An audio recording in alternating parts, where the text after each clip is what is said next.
Hey everyone, welcome to what I'm hoping is going to be a multi-part series in how to start sweet potatoes from the grocery store to the garden.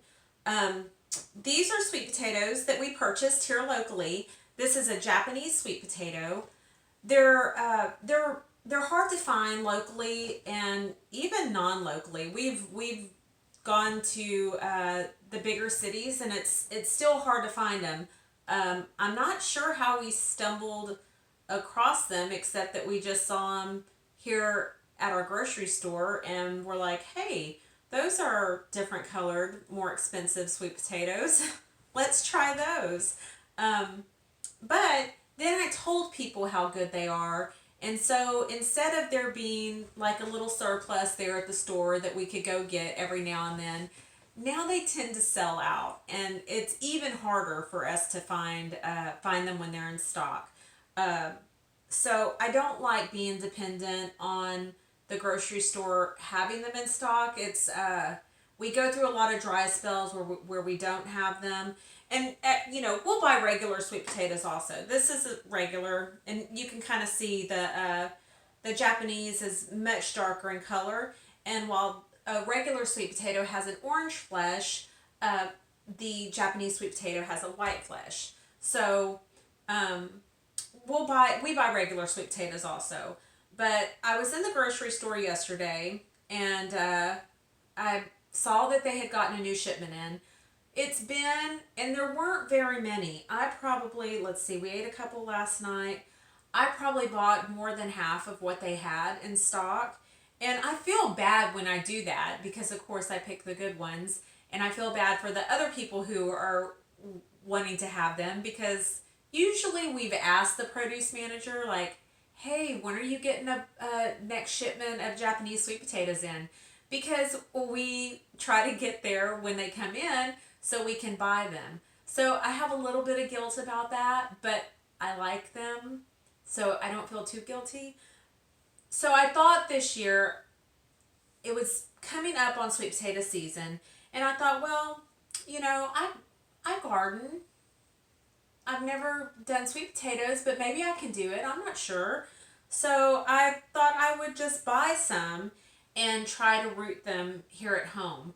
I am probably going to order some slips as a backup in case this doesn't work out, which very well could happen. I did try last year to root some regular sweet potatoes, but it didn't work out. And I'm not sure why. Well, one of the reasons why it could have not worked out, now that I've kind of looked and learned a few more things.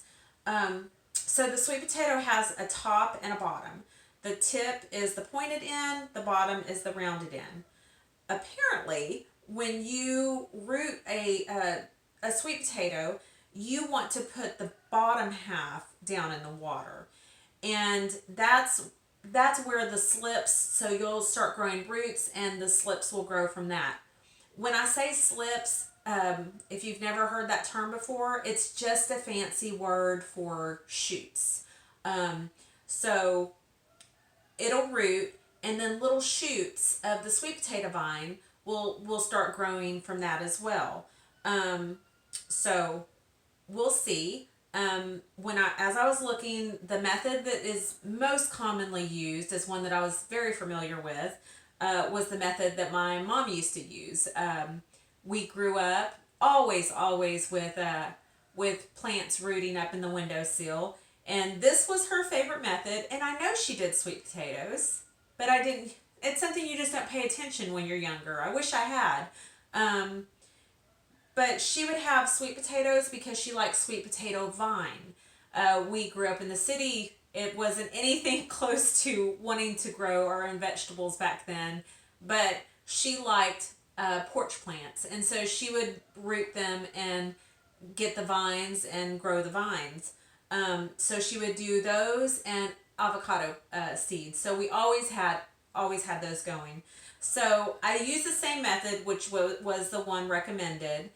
And what you're going to want to do is I put my toothpicks at a downward angle.